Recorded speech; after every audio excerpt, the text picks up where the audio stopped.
શરૂમાં આગળ વાત કરીએ એક મહત્વના સમાચાર અમદાવાદથી જ મળી રહ્યા છે। અમદાવાદના ઇસ્કોન પ્લેટિનિયમમાં આગ લાગી છે।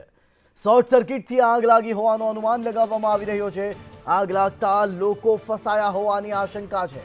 ફાયરની ટીમ ઘટના સ્થળે જવા રવાના થઈ ચૂકી છે।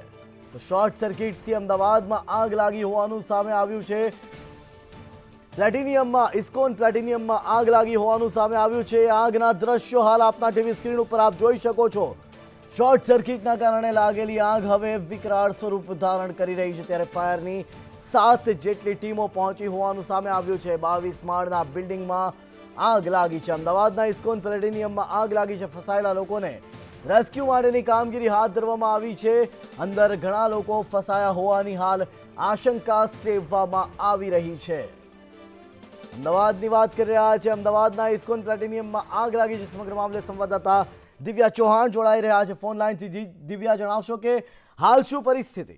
દિવ્યા, હાલની જે સ્થિતિની જો વાત કરીએ તો હાલ અમદાવાદના જે હાઈરાઇઝ બિલ્ડિંગ કહેવામાં આવે છે, જે 22 થી વધુ માળની બિલ્ડિંગ આવેલી છે, જ્યાં અચાનક જ દેવ દિવાળીના પર્વ પર જ્યાં ફટાકડા અતિશય ફૂટી રહ્યા છે, તેના કારણે પણ આગ લાગવાની આશંકા છે તે વ્યક્ત કરવામાં આવી છે। સાથે જ કયા કારણોને લઈને આગ લાગી છે તે હજી આગનું કારણ અકબંધ હોવાનું સામે આવ્યું છે। સાથે જ 22 માળની બિલ્ડિંગ છે એટલે સ્વાભાવિક છે કે ફાયર સેફટીને સહિતનું છે, પરંતુ હજી પણ લોકો કેટલાક ફસાયા છે અને તેમને જ ફાયરની ટીમને મદદ માટે કોલ કર્યો હતો અને સાથે જ આજે 100 થી પણ વધારે લોકો ફસાયા હોવાની આશંકા છે તે વ્યક્ત કરવામાં આવી છે।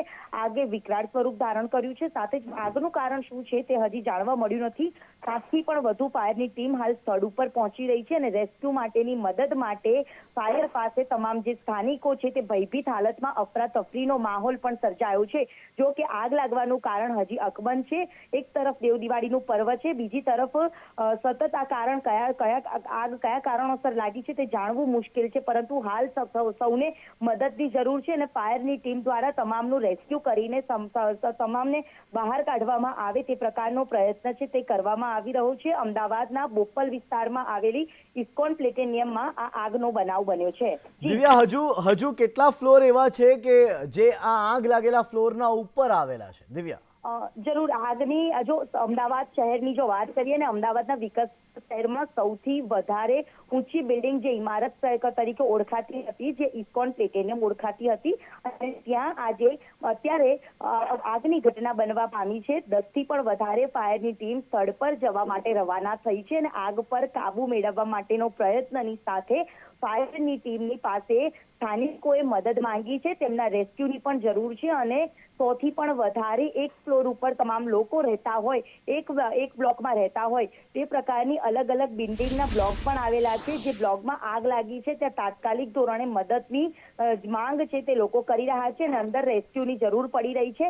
તમામ લોકોને હાલ મદદની જરૂર છે, જ્યારે તમામ લોકો આગનું કારણ છે તે હજી અકબંધ હોવાનું સામે આવ્યું છે। કેટલા ફ્લેટના લોકો ફસાયા હોવાની આશંકા છે? કેટલા ફ્લેટના લોકો ફસાયા હોવાની આશંકા છે? જેની સાથે જ દિવ્યા, હું આપને અટકાવવા માંગીશ। સંદેશ ન્યૂઝની ટીવી સ્ક્રીન ઉપર હાલ આપ જે જોઈ રહ્યા છો એ એક્સક્લુઝિવ દ્રશ્યો હાલ આપના ટીવી સ્ક્રીન ઉપર જોવા મળી રહ્યા છે કે આગે હવે વિકરાળ સ્વરૂપ ધારણ કરી લીધું છે। ફરી એકવાર દિવ્યા પાસે જઈશું। દિવ્યા, કેટલા ફ્લેટના લોકો હજી ફસાયા હોવાની શંકા છે? શંકા 10 થી પણ વધારે લોકો ફ્લેટમાં ફસાયા હોવાની વ્યક્ત કરવામાં આવી રહી છે, કારણ કે જે ફ્લોર ઉપર આગ લાગી છે અંદાજિત 7મા અથવા કે 8મા માળની આસપાસમાં આગ લાગેલી હતી અને આગે વિકરાળ સ્વરૂપ ધારણ કરીને ઉપરના માળ સુધી આગ છે તે પ્રસરી ચૂકી છે અને તમામ લોકો મદદ માટેની માંગ છે તે કરી રહ્યા છે। કેટલાક લોકો બચાવ માટે ફ્લેટના ટેરેસ પર પણ પહોંચી ગયા છે। બીજી તરફ ફાયર સેફટીને લઈને પણ છે, પરંતુ ફાયર સેફટીની જાગૃતતાનો અભાવ છે, જેના કારણે સ્થાનિકો ફાયર સેફટીના સાધનો હોવા છતાં પણ તેનો ઉપયોગ કરી નથી શકતા। હાલ તમામને મદદની જરૂર છે। ફાયરની ટીમને પણ આ કોલ મળ્યો છે। જી દિવ્યા, આભાર સમગ્ર માહિતી આપવા બદલ। તો સંદેશ ન્યૂઝ સાથે હાલ ત્યાંથી સ્થાનિક રેખાબેન જોડાઈ ચૂક્યા છે। અમદાવાદના ઇસ્કોન પ્લેટિનિયમમાં આગ લાગી છે અને એ આગ જ્યાં લાગી છે ત્યાંથી સ્થાનિક રેખાબેન આપણી સાથે જોડાઈ ચૂક્યા છે। રેખાબેન, સૌથી પહેલા સંદેશ ન્યૂઝ પર આપનું સ્વાગત છે અને પહેલો સવાલ કે શું આપ સ્વસ્થ છો? રેખાબેન, સંપર્ક કપાઈ ગયો છે, ફરી એક વખત સંપર્ક કરવાનો પ્રયત્ન કરવામાં આવશે, પરંતુ હાલ જે દ્રશ્યો આપ જોઈ શકો છો કે આગે વિકરાળ સ્વરૂપ ધારણ કરી દીધું છે, જે અમદાવાદની હાઈરાઇઝ બિલ્ડિંગોમાંની એક, જે સૌથી વધારે વિખ્યાત છે, પ્રખ્યાત છે, સૌથી ઊંચી બિલ્ડિંગ એવી ઇસ્કોન પ્લેટિનિયમમાં આગ લાગી હોવાનું સામે આવ્યું છે। શોર્ટ સર્કિટના કારણે આગ લાગી હોવાનો હાલ અનુમાન લગાવવામાં આવી રહ્યો છે, આશંકા સેવાઈ રહી છે, ત્યારે ફસાયેલા લોકોના રેસ્ક્યુ માટેની કામગીરી પણ હાથ ધરાઈ છે।